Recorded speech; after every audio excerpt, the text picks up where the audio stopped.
महानगरपालिका निवडणुकांची रणधुमाळी आपल्याला गेल्या काही दिवसांपासून पाहायला मिळते। अखेर आज महानगरपालिका निवडणुकींच्या मतदानाचा दिवस उजाडलेला आहे। प्रत्येक मतदान केंद्रावरती मतदार हा आपला मतदानाचा हक्क बजावत असल्याचं आपल्याला पाहायला मिळतंय। राज्यातील एकूण 29 महानगरपालिकांच्या निवडणुकांच्या मतदानाला सुरुवात झालेली आहे। कोल्हापूरमध्ये जवळपास 593 केंद्रांवरती सध्या मतदान होत आहे। सकाळी 7:30 वाजल्यापासून मतदानाला सुरुवात झाल्याचं आपल्याला पाहायला मिळतंय। कोल्हापूरमध्ये जवळपास 81 जागांसाठी 325 उमेदवार या रणांगणामध्ये उतरलेले आहेत।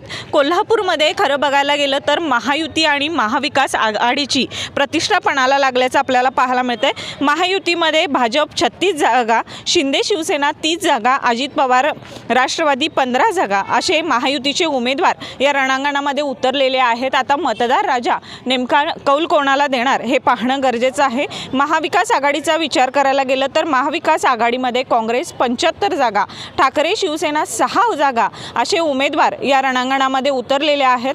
त्याचबरोबर आपल्याला कोल्हापूरमध्ये बहुरंगी लढत पाहायला मिळते। त्यामध्ये आता बघायला गेलं तर शरद पवार राष्ट्रवादीसह तिसरी आघाडी ही या रिंगणात असल्याचं आपल्याला पाहायला मिळतंय। शरद पवार गटाचे राष्ट्रवादीचे जवळपास 300 उमेदवार या रणांगणात आहेत, तर वंचितचे 12, आपचे 14 आणि मनसेचा 1 उमेदवार अशी ही लढत आपल्याला पाहायला मिळते। कोल्हापूरचं एकंदर वातावरण जर पाहायला गेलं तर अतिशय शांततेमध्ये प्रशासनाने योग्य असं नियोजन लावल्याचं आपल्याला पाहायला मिळतंय आणि प्रत्येक मतदान केंद्रावरती जवळपास 593 मतदान केंद्र आहेत आणि या प्रत्येक मतदान केंद्रावरती अतिशय शांततेत सध्या मतदान हे सुरू आहे।